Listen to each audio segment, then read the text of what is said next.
The multiplication principle. So let's look at an example. In planning your class schedule, which I'm sure you've already registered for, no math next quarter, I would assume, unless, I mean, I guess there is like a linear algebra, there's like a math 27, I think, that sometimes they encourage people in biosci to take, but I don't think anyone's required to take it, so, but you could, I guess. And plan your schedule for next quarter.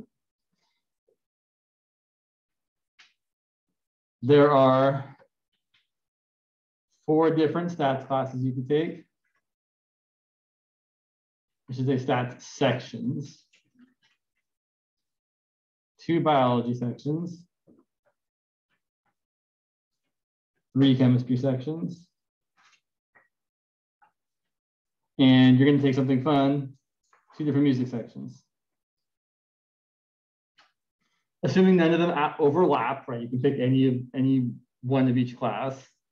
How many different schedules can you make?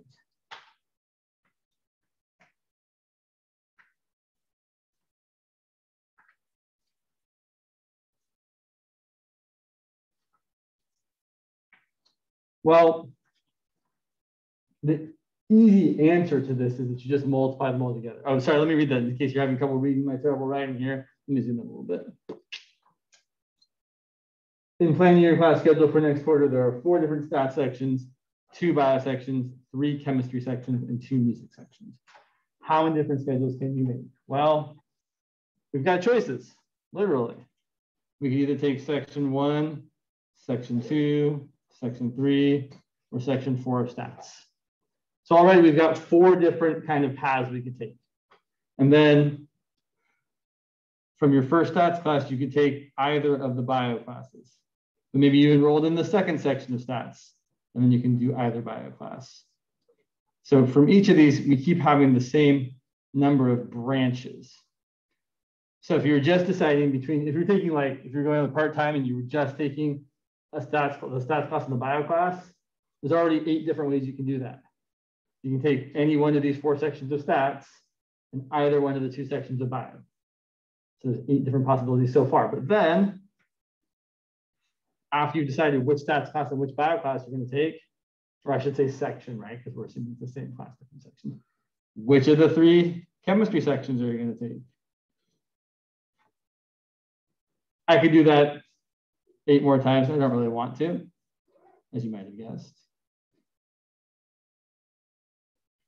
So with those 3 different classes with 4 sections, 2 sections, and 3 sections respectively, we have 4 times 2 times 3 different possibilities, 24 different schedules we can make so far. And then we still have to think about the music classes. You can take the first one or the second one. So the total number of possible schedules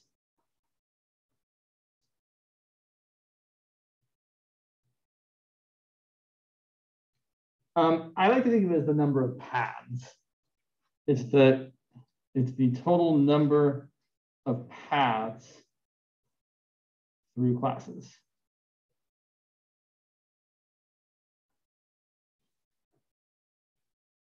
And there's a lot of them, right?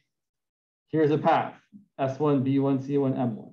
Here's a path, S1, B1, C1, M2, right? There's literally, well, it's actually just the number of M's you would have at the bottom, which would be 4 times 2 times 3 times 2. Sorry, 4 times 2 times 3 times 2. The number of different stat sections, the number of different bio sections, the number of different chemistry sections times the number of different music sections, which ends up being 48.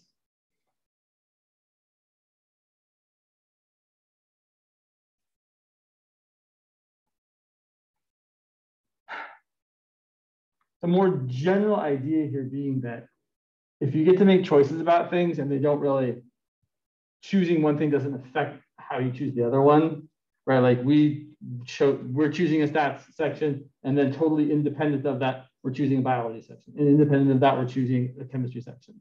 right? Again, we're making the probably not true assumption that none of the sections overlap each other, right? Just to make it easy. If that's your situation where none of your choices kind of affect your other choices, you typically multiply all your possibilities together. There are 3 choices for stats, 2 choices for biology, 3 choices for chem, and 2 choices for music, and we just multiply them all together.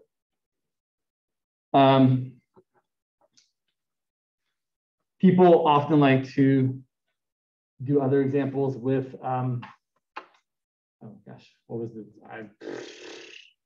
I've lost my thought. All right, people will sometimes do like an example with pizza, which I feel like is interesting. So we're going to make a pizza, and we're going to choose. We're making a 1-topping pizza.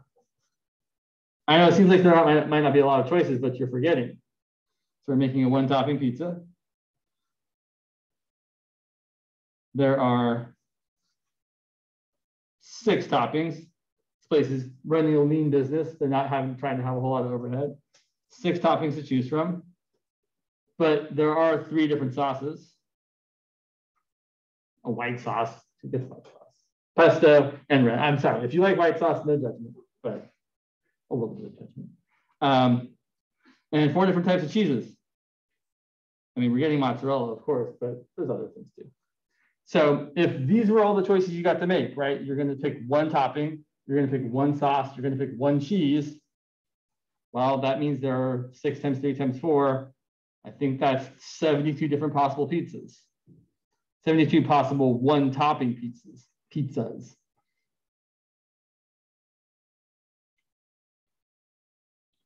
Right? Your topping choice times your sauce choice times your cheese choice.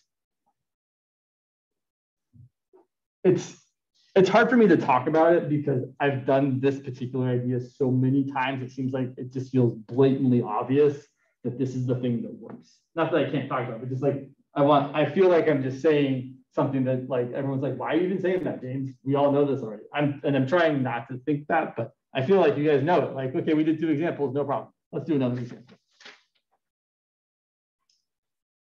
A less generic example. In a study of the effects of light and fertilizer levels. Fertilizer, that's probably spelled right. Because he puts the L after the S. On plant growth. Welcome, by the way. Let me give you guys the attendance form again in case you need it. We plan to study 5 different fertilizers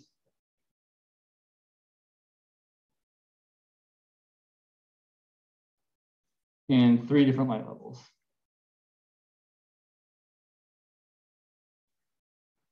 For each light and fertilizer combo,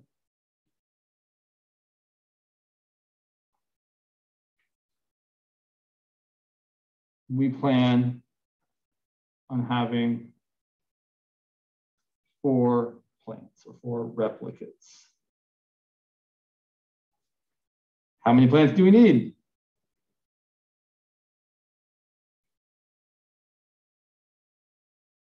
Well, there's 5 different types of fertilizers. There are 3 different light levels. So already there's 15 different combinations of light and fertilizer. And then for each combination of light and fertilizer, we want 4 plants.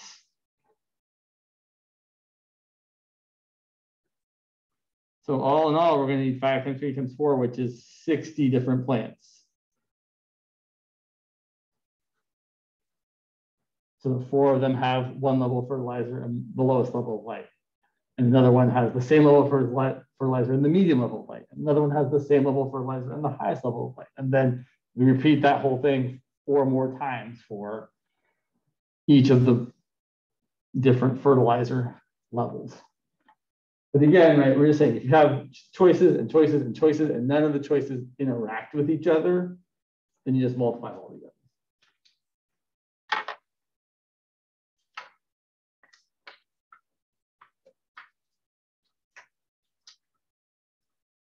one more example. I mean, we'll have lots more examples, but one more example specifically about the multiplication principle.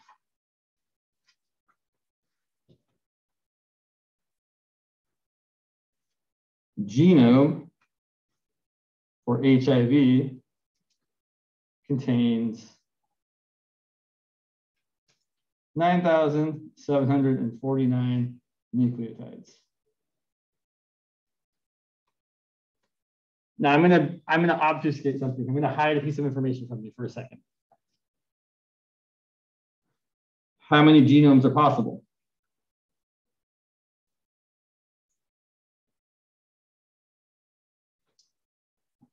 Okay, well, the genome has 9,749 nucleotides. Here's the first one, the second one, the third one, all the way to the 9,749th one. How many choices are there for the first nucleotide? This is the piece of information I've hidden or not said expressly. More than that. So think about DNA. How many letters are there in the DNA thing? 4, right? It's A, T, C, and G, I think, right? It's been a while. Like, it's definitely biology is not my thing. But yeah, there are 4 different nucleotides. And then something, and like in the what? It's like, it's weird, like in the mRNA one, there's like a U or something. Yeah, okay. I don't remember what that's all about, but there's a U somewhere too. But we're not worried about the U. So there are 4 choices for the first nucleotide. It can be A, C, T, or G. How many choices are there for the second nucleotide? Also 4, right? The first one doesn't have anything to do with the second one. And there's 4 choices for each nucleotide. So it's going to be 4 times 4 times 4 times 4 times 4 a bunch of times. In fact, it's going to be 4 times 4 times 4, 9,749 times. That's how many.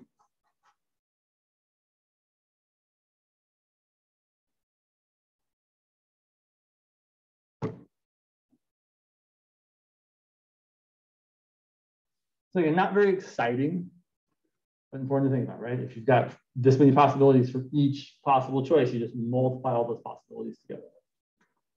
And then I guess the one that will probably come up relatively often is if you roll 2 6-sided dice, how many possible outcomes are there?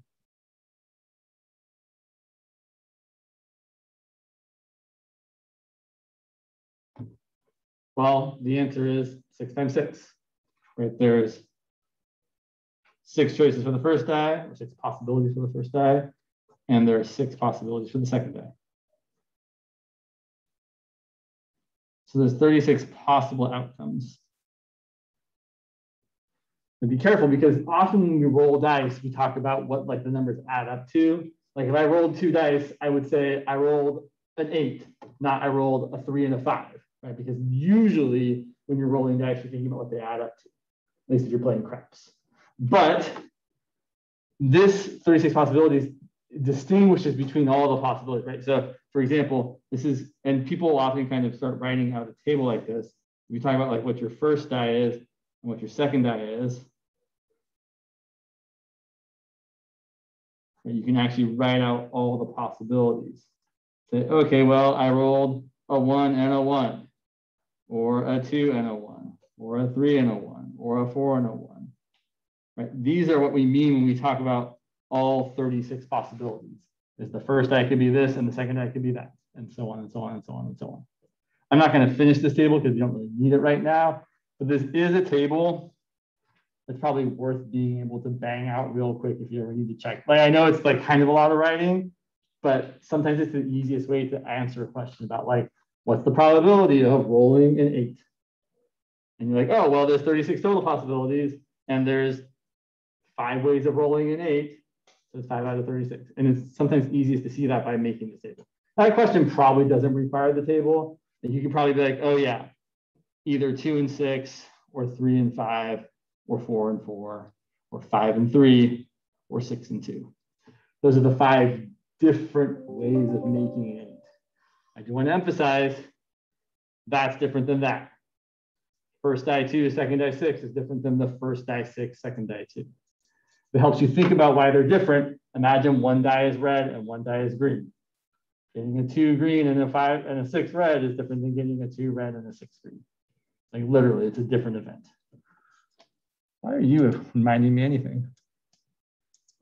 I set myself a reminder for this class after the time I came a little bit late, so that's what that reminder was. So get to class. Okay. So multiplication principle is what it is. You've got lots of different things that don't depend on each other. You want to find out how many total number of combinations or things can happen. You typically multiply the number of things by the number of things by the number of things, and so on and so on and so on. But there are other counting principles, like permutations.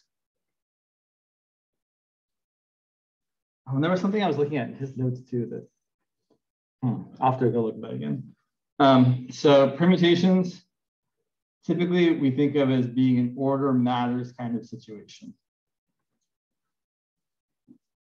And there was something, gosh, I need to go look at, he said something, I was looking at his lecture or his old lecture notes, and there was something he wrote that I felt like it was worth mentioning, and I've totally forgotten it.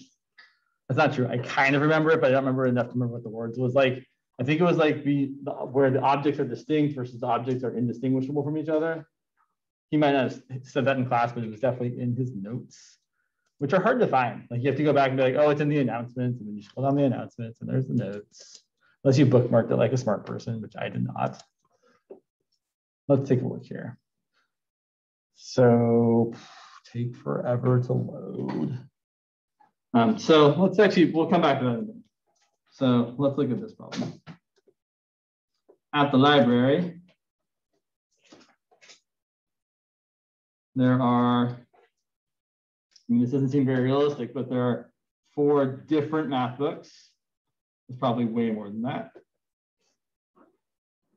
There are 5 different chem books.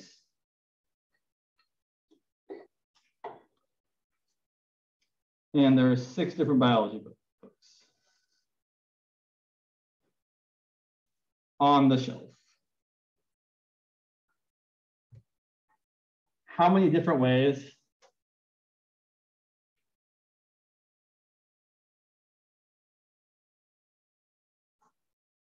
can we arrange them?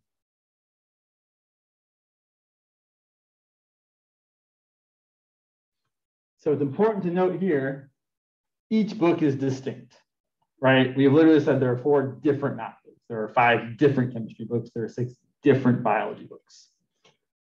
We want to know how many distinct or different ways we can arrange them on the shelf. Well, every book is different.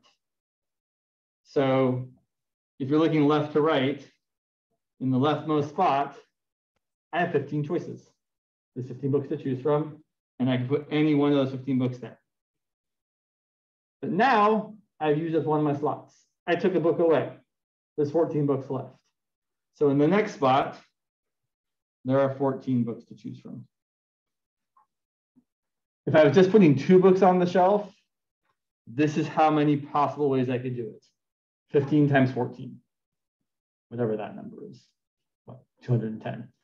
But I'm not stopping there, right? I'm putting all the books on the shelf. So in the next slot, there are 13 choices. And I think you can see where this is going, right? I'm just going to keep having less and less choices. The next spot, there's 12. The next spot, there's 11, and so on and so on and so on, until I get to the last couple spots where there's 3 choices and then 2 choices. And after I've shelved 14 of the books from left to right, the last slot, there's only 1 choice, whichever book I haven't put on the shelf yet. This is tedious to write out, and you don't want to write this out this way. So there's a notation for this. 15 times 14 times all the numbers down to 1. We write that as 15 factorial. The exclamation point is the factorial symbol, and it literally means take the integer number, so I should say the positive integer number you started with, and multiply by every smaller integer all the way down to 1. So factorials don't, so I'm going to say things that aren't necessarily true, but they're true for this class. Meaning there is a way of defining a factorial for like a half or a third or whatever. We're not going to do that in this class. We're going to count real things, not bizarre, weird, made up stuff. But so for us, when you're talking about factorial, you're just starting with a number. So like, 6 factorial would be 6 times 5 times 4 times 3 times 2 times 1. You don't really need the 1, but it's there. Something worth knowing, 1 factorial is 1. And it does come up, 0 factorial is defined to be 1. We will talk about why this needs to be true in a little while. It's kind of true for the same reason that 3 to the 0 needs to equal 1. Because there are other rules that we've said are true that then kind of force this to be true. Yeah, so like 3 to the 0 is 1. Yeah, I know you don't, but right, the reason 3 to the 0 has to equals 1 is because of the additive law of exponents. What's 3 to the 0 times 3 squared? Well, if you add the powers, you get 3 squared.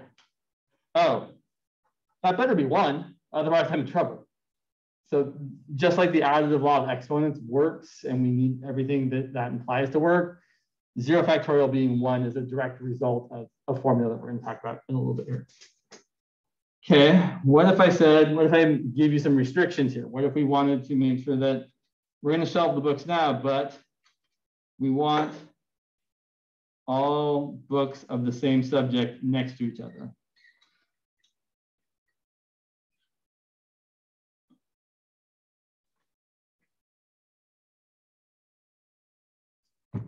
So I'm going to arbitrarily decide the order they go in, and then we'll talk about how I'm going to fix that. So let's say I want math first because I like math the best, and then biology next because I dislike it less than I dislike chemistry. That's not true. I was worse at chemistry than I was worse at biology. So 6 biology books and then 5 chemistry books. So the only restriction is the math books have to all be next to each other, the bio books have to all be next to each other, and the chemistry books have to be next to each other. But the 4 math books that are going here can be arranged in any way I want. There's 4 choices of the first spot, 3 for the next, 2 for the next. Oh, that's 4 factorial choices. And for the biology books, there are 6 factorial ways of ordering those 6 books. Or I should say, really, of permuting those 6 books. And for the chemistry books, there are 5 factorial ways of permuting them. Now, we're almost there, but I didn't have to do the books in this order. I didn't have to do math, then bio, then chemistry. I could have done math, chem, bio, or chem, math, bio, or chem, bio, math, or even started with biology and done math and chemistry, or chemistry then math, including the one I started with, which is math, biology, chemistry. How many possibilities were there?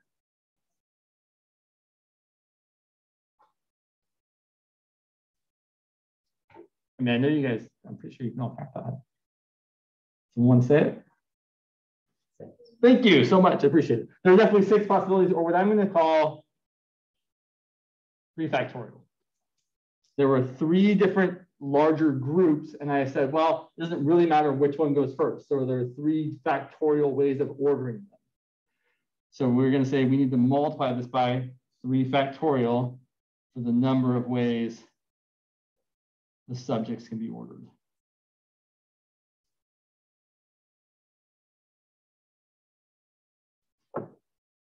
And honestly, we don't really want to multiply this out. I would leave it as is. Just like you don't want to actually multiply out 15 factorial.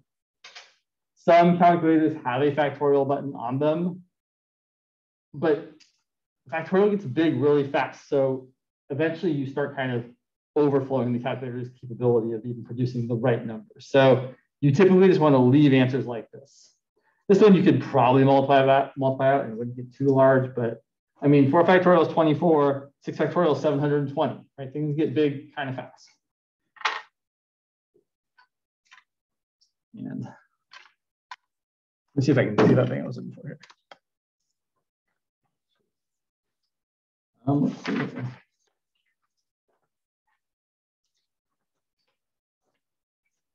So we like to ask questions about arranging things like how many ways, I should say how many different ways The word different is important here. Well, not actually here, but in the next one it is. Can we arrange the letters of the word math?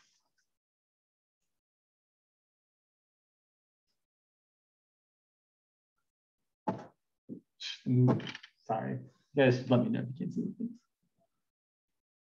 Sorry about that. Why isn't what 6? Sorry, I missed what your question's referring to. If you're asking, like, why I didn't write 6 here, or why isn't it 6 factorial? Because so the reason it isn't 6 factorial is because we aren't rearranging 6 things. We're rearranging 3 things: the group of math books, the group of biology books, and the group of chemistry books, because they all have to sit next to each other. So I can either do math first, then biology, then chemistry, or I can do math, then chemistry, then biology, or I can do biology, chemistry, math, chemistry, or whatever the last 2 are. There's 3 things I'm organizing, and there's 3 factorial ways of rearranging or permuting them. Yeah. So same kind of deal here. How many ways can we arrange the letters of math? Well, there's 4 letters. They're all different, which matters here. It's going to be 4 factorial, which is 24.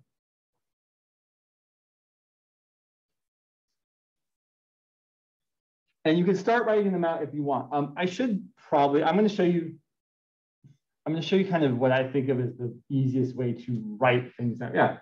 So if something has like the word difference, probably factorial. So one more time. Maybe. Well, so that's actually I'll come back to that in not too long. I promise. If you want to actually write them all out, it's not usually necessary, but there is kind of there's an organized way of doing it. So if I was going to write out the letters of math, I would start with math. And then I typically like to work from right to left, meaning I'm going to keep the left things the same until I can't anymore. So I'm going to do M-A-H-T. All right, those are all the ways I can have M and A first. So now I'm going to switch A to something else.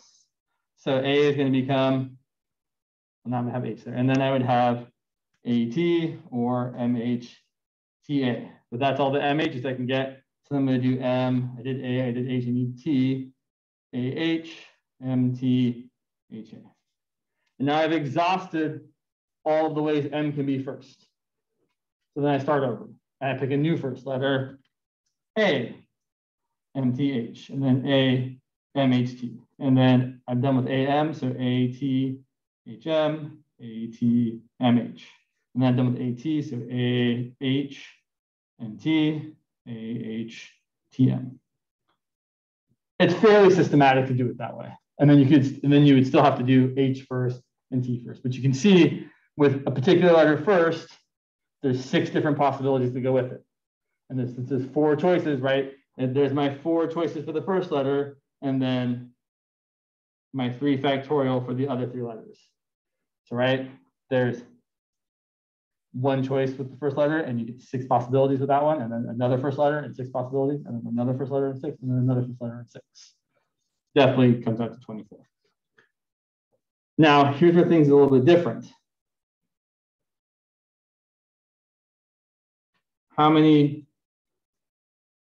ways, and I should say how many different ways to arrange the letters of data? And it's important to know here, to state that the A's are indistinguishable from each other. Indistinguishable.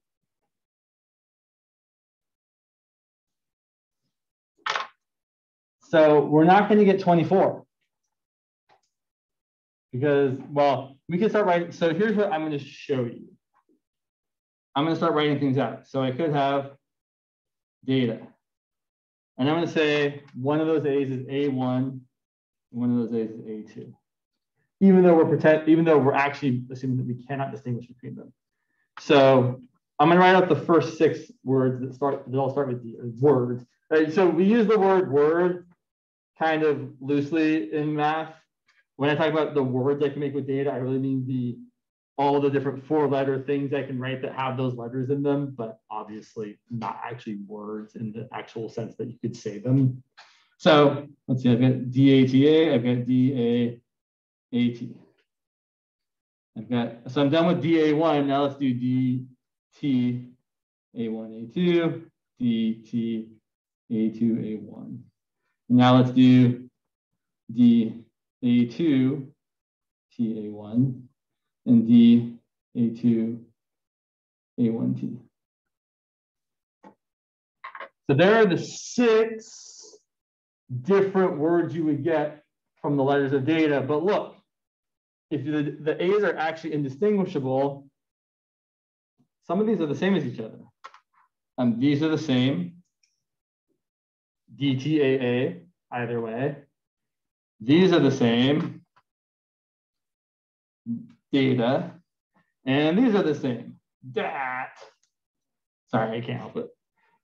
So really, from the normally 6 possibilities you would get, starting with D, you're really only getting 3 distinguishable possibilities. So here's what happens. We're not going to write out the rest of them because it's kind of terrible. But normally, there would be 4 factorial total words, but we're going to divide by 2 factorial, the number of ways we can arrange the 2 indistinguishable A's, which is just 2. So there are 12 different words you could write with the letters from data. 3 that start with D, 3 that start with A. Oh, that's right, yeah. Oh, that's actually interesting. There's actually more that start with A because there's actually 6 that start with A because there'd be 3 from each one. And I don't want to get to it. I don't want you could write out the rest of them and you can see so if you did one that started with A, all of those would actually be distinct. Right? You'd have A1, A2, TD, A1, A2, DT, A1, TA2D, A1, TDA2, and then A1, D, A2T, A1, D, TA2. All of these are distinct. Right? None of these are the same as any of the other ones. But then when you write the other column that has all of them starting with A2, they're all going to be exact repeats of these 6 here. So there's 6 here, there's 3 here, and there's 3 more that start with T, which gives you a total of 12. But obviously, we don't want to do this much work every time we're trying to figure this out. So the whole idea is that you're going to take the total number of permutations that there would be by ordering the 4 different things, and then you're going to divide by the number of ways you can permute the letters that are the same. So I'm saying, well, there's 24 ways I could actually write out these 4 different letters, but I can divide by 2 because there's 2 ways that these all get double counted. In a similar way, what about the word? Well, there's a couple fun examples. What about the word statistics? Oh, what? All right. So there are 1, 2, 3, 4, 5, 6, 7, 8, 9, 10 letters. So there's 10 factorial ways of permuting them. But some of those are going to be double countings. How many T's are there? 3. So there are 3 factorial or 6 ways I can rearrange any of the T's and still get the same word. Which means if I do all 10 factorial permutations, I'm going to be overcounting by a factor of 6. Because for each word that is distinct, there are 6 total words that have a different permutation of the T's. And there's 2 S's. No, there's 3 S's. And there are 2 I's. And there's 1 A and there's 1 C. So I don't need to worry about those. Because 1 factorial is just 1. So this would be the total number of ways that you could actually rearrange the letters of statistics and get a distinct word.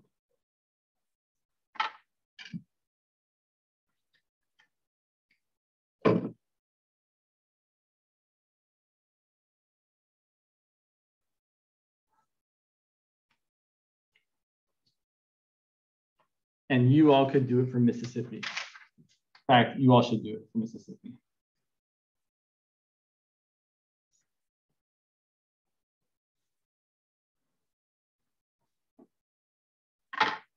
I'll give you a moment.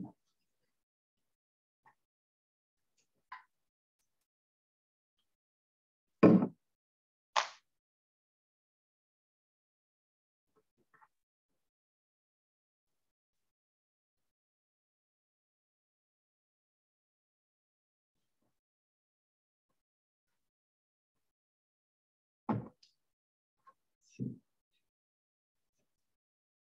11 letters in Mississippi. But there are 4 S's. And there are 4 I's. And there are 2 P's. You could so things like this actually simplify somewhat decently. Like if you actually wrote this out, this 10 factorial is 10 times 9 times 8 times 7 times 6 times 5 times 4 times 3 times 2 times 1. The 3 factorial is 3 times 2 times 1. Another 3 times 2 times 1. Another 2 times 1. Yeah, you definitely don't need to write the ones. You can, you don't need to. 3, 2, 1 cancels with 3, 2, 1. 3, 2, 1 cancels with 6. And then you're left with 10 times 9 times 8 times 7 times 5 times 4 over 2. Or 10 times 9 times 8 times 7 times 5 times 2. Which is still not pretty, but like if someone actually wanted you to simplify it, you could do more simplifying. You can do a similar thing here.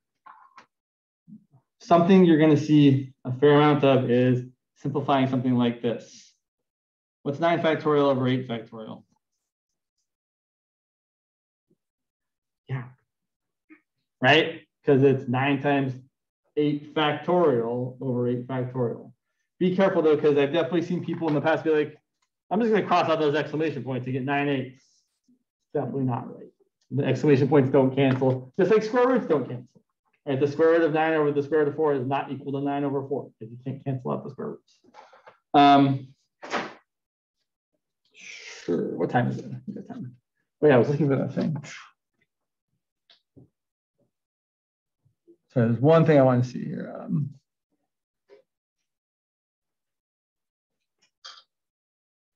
Where did that go?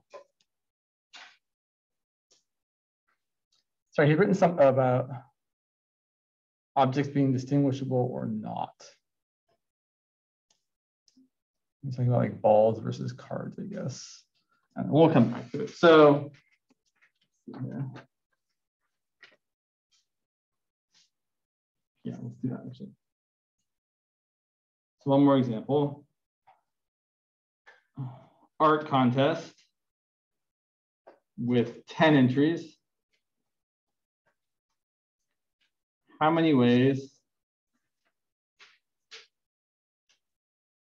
can we award prizes to first, second, and third?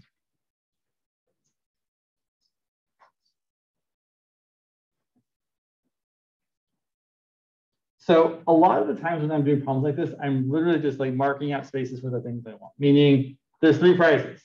Okay, so there's the first, second, and third. How many choices are there for the first one? Well, there's 10 entries, so there's 10 choices. Okay, so then we've picked someone to be first place. I got first place. I made beautiful arts. And then the remaining 9 people, one of them is going to be second place. So there are 9 choices for second place. And then the remaining 8 people, we're going to choose one of them to be third place. So there's 3 choices for third place. And the order definitely matters here because all of the art is certainly distinguishable, right? No people are making the same piece of artwork. So that's going to be 720 possible ways of awarding first, second, and third out of a group of 10. So there is a formula for this. It's not one I typically love, but it does come up. The number of permutations of K objects chosen from a group of N objects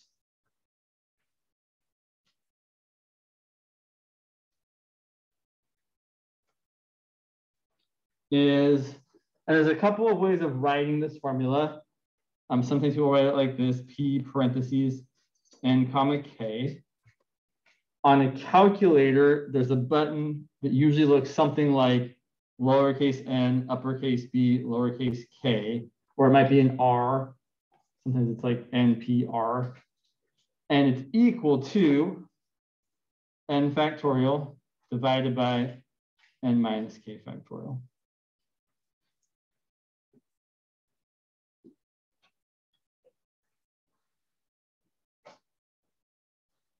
Just like in that previous example we did, right? The number of permutations. So what we really asked there before was the number of permutations of 3 objects, right? 3 winners out of 10 objects, 10 entries, was that number there, which is 10 factorial over 10 minus 3 factorial, which is 10 factorial over 7 factorial. And when I see that, I'm just like, oh, I'm just going to cut off everything after starting with the 7. So it's really just 10 times 9 times 8. And I really shouldn't write anything else. I could say, okay, it's this.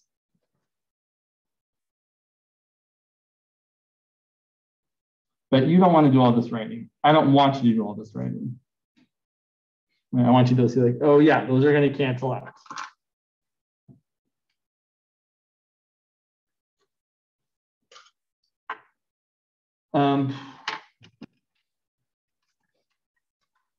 So one more example. A security code is formed by arranging 4 different letters followed by 3 different digits.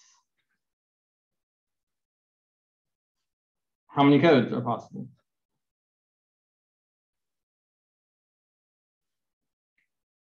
Well, notice the use of the word different, right? We can't have any any repeated letters or any repeated digits. So for the first 4 letters, we can have, so even though we could use a formula here, to me, it doesn't feel necessary, right? You could totally be like, okay, well, 4 different letters arranged in any way, that would be 26, 4 permutations out of 20, or I'm permuting 4 things out of 26. And then for the second one, I'm permuting 3 numbers out of 10. Or 3 digits out of 10 digits. 0 is a choice. But honestly, if I were doing this, I'd be like, well, okay, I know what that is. It's 26 times 25 times 24 times 23. That's the number of ways of getting 4 different letters. And then 3 different numbers. There's 10 times 9 times 8 ways of doing that.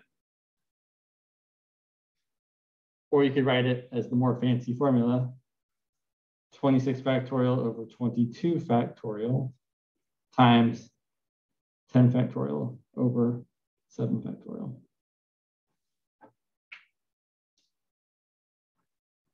I guess it kind of depends on what your professor is expecting you to do. Like if you actually want you to give a number or just give an expression. And I don't know the answer to that question. I would encourage you to not do too much work. Like either one of these answers should be fine. You really shouldn't need to give an answer that's, you know, what, I don't know, somewhere in the millions maybe or the billions. And you shouldn't actually have to write that out. I don't think anyway. There's no purpose to that, right? You can use a calculator. I'm sure your professor assumes you can use a calculator. No one's doing this by hand. So I think this answer is perfectly fine. This answer is perfectly fine. But I would never spend the time to actually find like the actual number. And you shouldn't either. Unless he says you should, and then you should. Okay. So permutations, order matters. Things are usually distinguishable from each other. On the other hand, combinations Usually we're in a situation where order does not matter.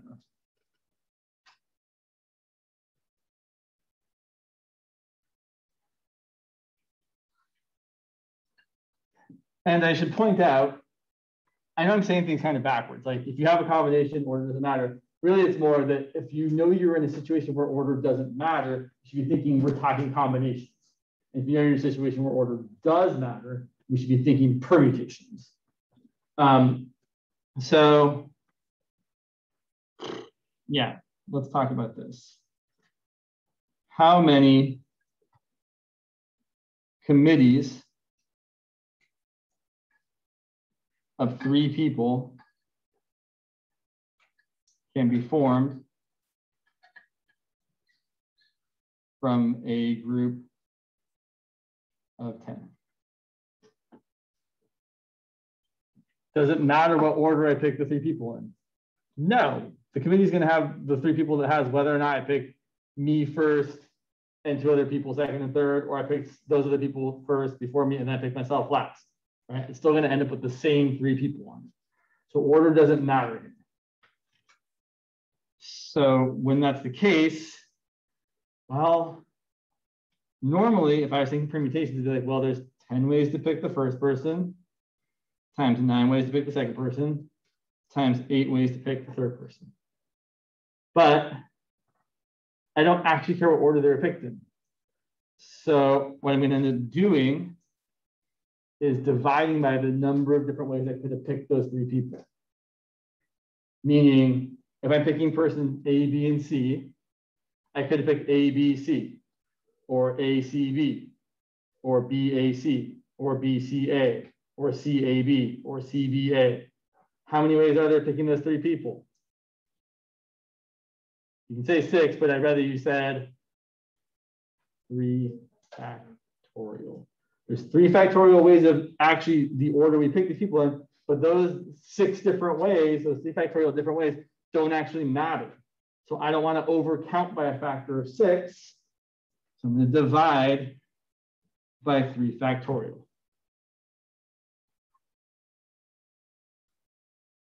Which would be 720 divided by 6, which is 120. Normally, I would just leave it as 10 factorial over 7 factorial times 3 factorial. That's the way I'm really actually thinking about it. And that's come. So you're like, I know I see some people like, where is that coming from? This is coming from a formula, which we'll talk about actually right now. So the number of combinations of k objects chosen from n objects is written as either C of nk or nck, or my personal favorite, and this is the one any math person will probably use, n choose k. That is how this is read. If you see n over k with big parentheses around it like that, this is read as n choose k. Literally, the number of ways of choosing k things out of n things. And the formula is exactly n factorial divided by n minus k factorial, k factorial. I will point out, actually, I'll point it out after I do this next example, and then I'll point something out. So let's look at this. How many permutations, let's switch pens. I always just go through pens, so just keep writing with the same one until it's dead. How many permutations, in permutations, order matters, of 3 letters chosen from the 5 letters A, B, C, D, E.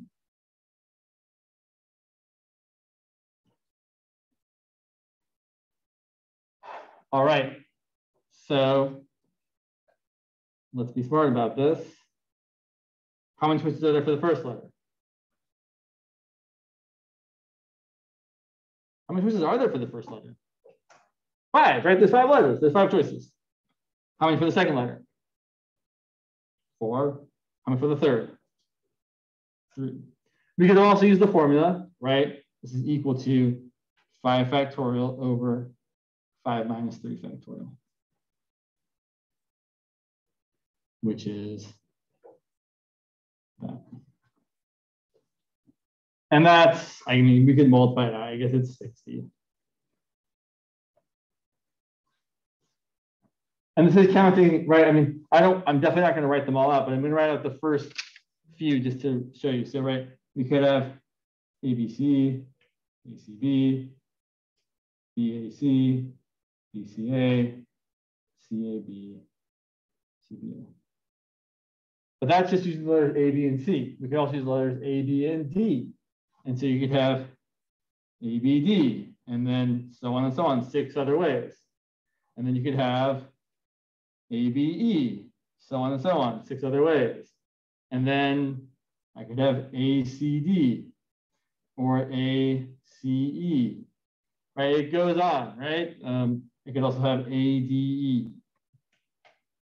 That's all the ways I could have A. And then there's also BCD, BCE, and then I'm done with the B, C, D, yep. And then the last one I think is CDE. 1, 2, 3, 4, 5, 6, 7, 8, 9. If I'm missing one, oh, I forgot BDE, sorry. So for each of these 3-letter combinations, there are 6 ways of permuting them. So there's 1, 2, 3, 4, 5, 6, 7, 8, 9, 10 different 3-letter combinations. And there are 6 times that permutations. Because each 3-letter combination can be permuted in 3 factorial ways. So we've already answered the question, but I'm still going to write it. How many combinations of 3 letters are there?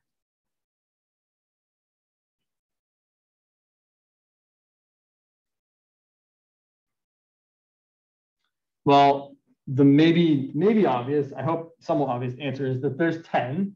And we can literally see them all. There's ABC, ABD, ABE, so on, so on, so on, so on, so on. There's 10 of those. And the way you can find it is by taking the number of permutations, total, 60, and dividing that by the number of ways you can reorder the letters you've chosen, which is 3 factorial. So this answer here is going to be the number of permutations, 60, divided by the number of ways of reordering the things we've chosen, which is 60 over 10, sorry, 60 over 3, which is, oh my gosh, let's just write the same thing again, James, which is 60 over 6, which is 10. Sorry, I didn't even write this twice. It's kind of silly. So more generally, we get this formula up here. Right? We're taking the number of permutations, sorry, and I'm covering stuff up. Let me not cover some stuff. I'm taking the number of permutations, which is n factorial over n minus k factorial, and then dividing by k factorial for the number of ways you can order the k things you are choosing. And that's a lot of words to say, there's a formula, we can use it, it works just fine. Could you repeat how you explain the permutations and combinations? Yes, for sure. So, from this example here, okay. So, permutations, order matters. Each one of these 6 things is a different thing, right? ABC is different than ACB. BAC, BCA, all those are different. And I could write the rest of them, I mean, I'm not going to write them out, but there are 6 other ones I could write here, right? ABD, ADB, BAD, yeah, we're bad, okay. BDA, DAB, DBA. And for each choice of 3 letters, there are 6 different ways we could write it. Cool? Okay. So there are 60 total permutations. And you can either see that literally by saying there's this combination with 3 and there's 6 of those, there's this combination with 3, there's 6 of those, and there's 1, 2, 3, 4, 5, 6, 7, 8, 9, 10 different combinations times 6 permutations of each 3 letters to get a total of 60 different possible permutations. Or we could use the formula, 5 factorial over 5 minus 3 factorial. Or just there's 5 choices for the first letter, 4 choices for the second letter, 3 choices for the third letter.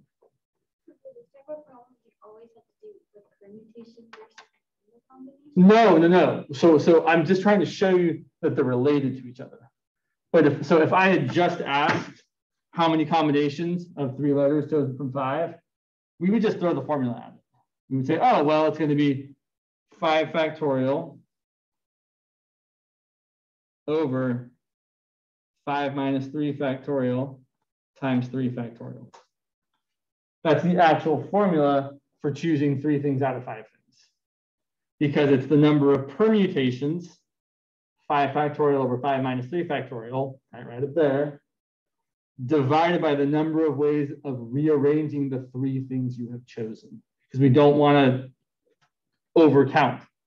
I don't want to count each of these individually. I want to divide by 6 so that I don't accidentally overcount by a factor of 6.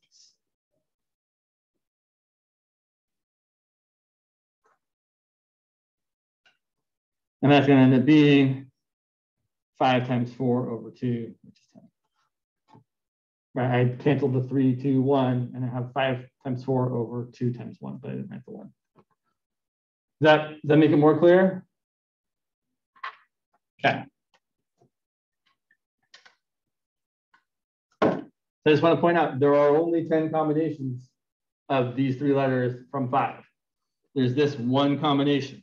There's this combination. There's this combination. There's this one. This one. Right? These are the 10 different combinations. I don't care that they're in a particular order. I could have said this one instead of that one, but it's still the same combination. So there's only 10 different ways of picking 3 letters from 5, but there are 60 different ways of ordering 3 letters from 5.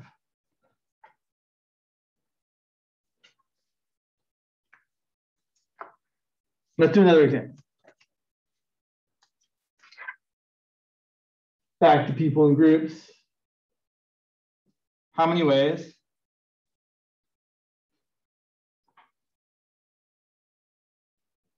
and another committee question. How many ways can we form a committee, which I never spell right, it's all right, of 4 people from 7? Well, order doesn't matter here. So I'm going to say it's going to be 7, choose 4, which is my preferred way of writing it. This is definitely the nicest way of writing it, in my opinion. And that's going to be 7 factorial divided by 7 minus 4 factorial times 4 factorial. When you're using this choose function, right, when you're saying, I want to know how many combinations there are, something worth noting is that the numbers in the denominator that you're getting factorials of should always add up to the number in the numerator. I'm seeing this as 7 factorial over 4 factorial and then also a 3 factorial. Right, the 3 and the 4 add up to 7. That's always going to be the case. So this is going to be, I don't actually need to multiply it up, but I'm going to. So here's the way I'm multiplying this out. I'm doing 7 times 6 times 5. I know the 4 times 3 times 2 times 1 is going to cancel with the 4 times 3 times 2 times 1. And I still have a 3 factorial left. So 3 factorial is 6. So I can cancel a 6 here and a 6 there and get 35.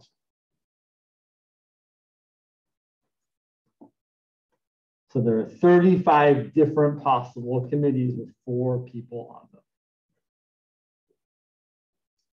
Now, what if I asked a different question?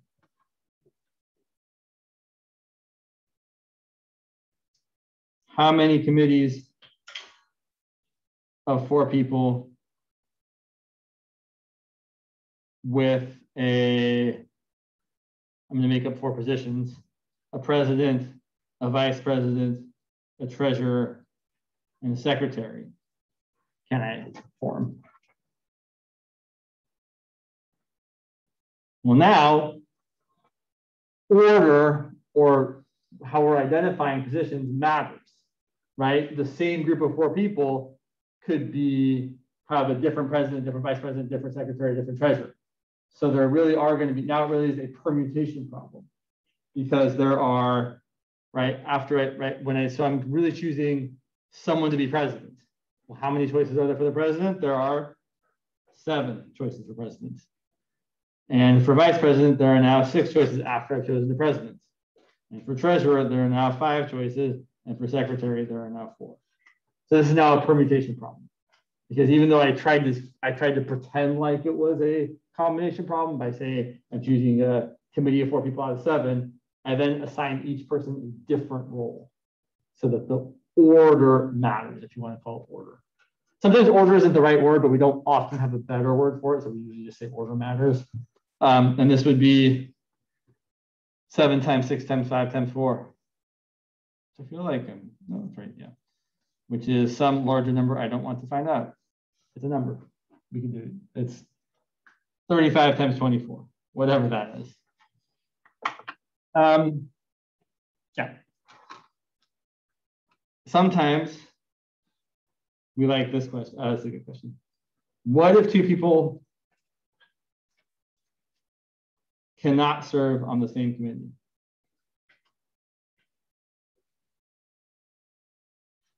Back to the original phrasing.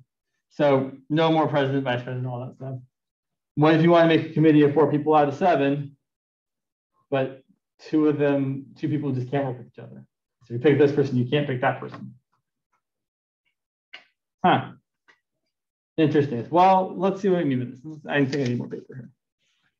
So we want to make a committee of 4 out of 7 people. But there are 2 particular folks that just don't get along, that will not work together. No, they both get fired. That's probably what really happens, because you got to be able to work with other people in the workplace. So let's make it a little more easy to see what's going on by writing things out. So let's say the 2 people that don't want to work with each other are people A and B, and the other people are people 1, 2, 3, 4, and 5. To really make it obvious. So we can't have A and B together. Oops, sorry. Tell me when you can't see it. So we don't want A and B together. All right. So there's a couple ways you could do this. You could either think about the number of ways you could have A and B together. So I could have A and B, and then how many choices are there for the last 2 spots? Or how many ways of picking 2 people from the remaining 5 people? Well, there's 5 choose 2. There's 5 spots left. There's 2 people we're going to pick. That's going to be 10 ways of having A and B together.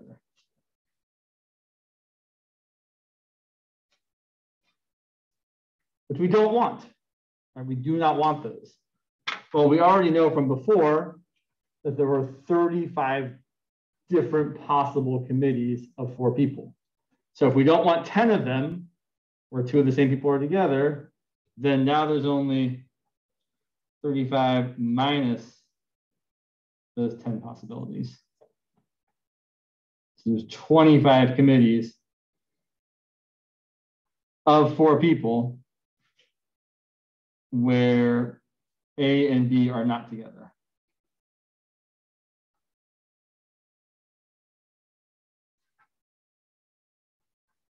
But, and this kind of illustrates a point, there are multiple ways of answering a question often. So another way of answering this question would be, okay, I want A and not B.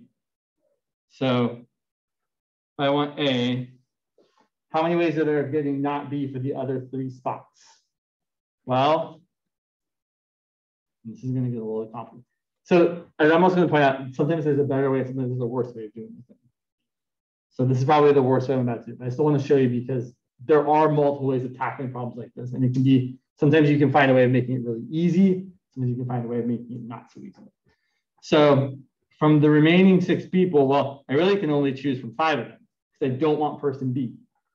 So there are 5 choose 3 ways of choosing the other 3 people. And 5 choose 3 is equal to 5 choose 2. I'm gonna say that again. 5 choose 3 is equal to 5 choose 2. The number of ways of choosing 3 people is the same as the number of ways of choosing not 2 of the people. Right? I'm gonna pick you 3, I'm gonna pick not you 2. It comes out the same because if you're whether you're picking the people that you want or the people you don't want, it still ends up having the same result. So 5 choose 3 is equal to 5 choose 2. And more, let me skip ahead for just 1 second. More generally, you're saying something like this. What you're really saying is n choose k is equal to n choose n minus k. Those are the same. And it makes some sense if you think about the formula. N choose k, right? This is the choose formula. That's n factorial over n minus k factorial times k factorial. And this other formula is n factorial over n minus k. Oh, hey, that's k times n minus k factorial. Those formulas are the same, right? N minus k, that's k. Same formula. So that's this. The number of committees you could have with person A and not person B is A times 5 choose 3, or not A times. I'm using the multiplication symbol appropriately. It's A, and then there's 5 choose 3 possibilities, which is 10 possibilities. And I feel like I'm going to make a mistake here. Or I feel like I might have made a mistake already. Because if we look at person B, oh no, we're good. I haven't made a mistake. I just was worried ahead. So if we want a committee of person B and not person A, then there's also 5 choose 3 possibilities, which is going to be another 10 possibilities. What am I missing? Well, you can also have the possibility that neither A nor B are on the committee. So here's where you have A, here's where you have B, or you could have neither of A or B. We don't want either of those incooperative people on our committee. So now, how many people do we have to choose from? How many people are we going to choose of those 5? 4. So we want 5 choose 4, which is exactly 5. In fact, good thing to know, number choose 1 less than that number is always just the top number. 5 choose 4, which I'm writing again for some reason, is 5 factorial over 5 minus 4 factorial times 4 factorial. So 5 minus 4 factorial is 1 factorial, which is 1. So you're left with 5 factorial over 4 factorial, which is just 5. Here's another way to think about 5 choose 4. I'm asking of 5 people, how many ways are there choosing 4 of them? Or better question, of 5 people, how many ways are there choosing not one of them? Well, there's 5 of them. You can either choose not this one, not this one, not this one, not this one, or not that one. There's 5 ways of doing that. Anything choose 1 is just itself.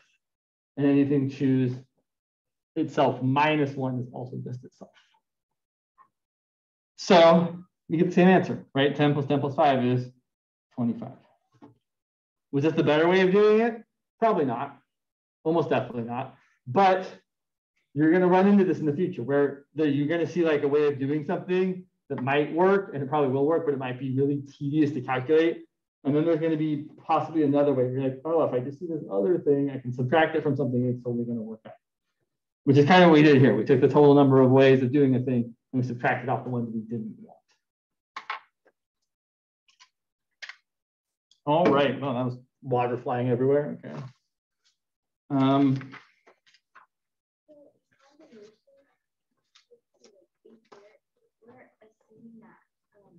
It never gets repeated as well, or like the choice? Yeah, right. So each of these committees is distinct from the other ones. It doesn't matter the order that we pick the people in, but definitely, right? Like, so each of these 25, so there are literally 25 different committees that have 4 of these people on them, and none of them have both person A and B.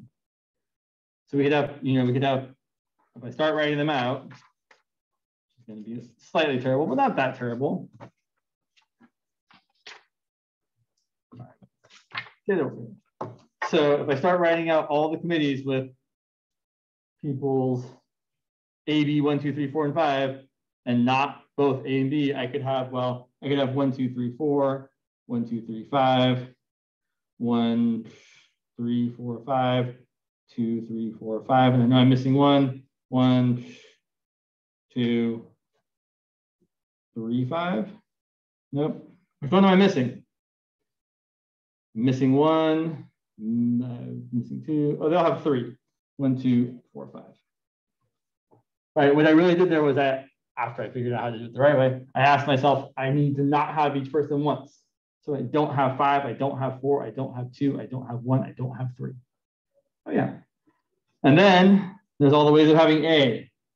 So A and 1, 2, 3, A and 1, 2, 4, 1, 2, 5. And then I'm done with 1, 2. So 1, 3, 4, 1, 3, 5. I'm done with 1, 3, 1, 4, 5. I'm done with 1, 2, 3, 4, 2, 3, 5, 2, 4, 5. I think I'm done with 2, and then 3, 4, 5. 1, 2, 3, 4, 5, 6, 7, 8, 9, 10. And then I would also have those same with B, right? I could have all the same ones. And look, there's 5 plus 10 plus 10. Oh, that's 25 possible committees that are all distinct from each other, no repeats. Now, obviously, maybe not obviously. No, I think obviously we don't want to do this, right? Like this is the long way of doing it. And it's certainly possible when the numbers are relatively small, but if the numbers get much bigger, it becomes pretty much impossible to actually list everything out. So we're seeing examples where we can, so we can actually believe the numbers are true. But if I ask the question, so let me make sure I keep things in order here. If my thumbs or fingers work. If I ask the question like, how many 20-person committees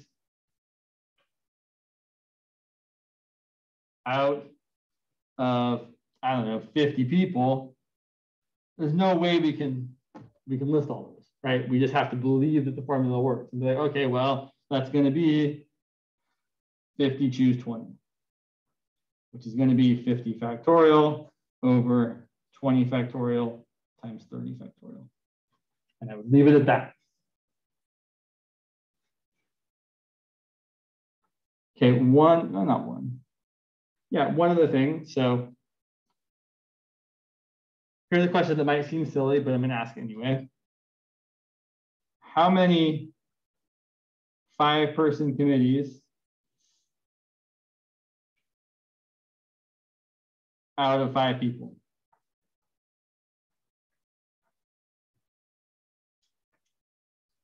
Show me on your fingers. I'm making a 5-person committee to have 5 people to choose from. How many different ways can I make this committee that has 5 people on it? It's less than that. It's that many, not that finger. I'm just kidding. Yeah, it's 1, right? There is only one way of picking 5 people out of 5 people. You pick them all, and that's it. You've made the one choice you can make. Here's where we're going to see that 0 factorial has to equal 1. So if I actually use the formula, it's 5 choose 5. Right? Out of 5, I'm choosing 5. And that's going to be 5 factorial over 5 minus 5 factorial times 5 factorial. The 5 factorials definitely cancel out. But before I do that, I'm going to write this as 5 factorial over 0 factorial times 5 factorial. Oh, 0 factorial better be 1 or we're in a big problem spot, right? But we know, we already said, you guys told me, this has to be 1. So 0 factorial had better be 1 to make the math work the way we all know it's supposed to work.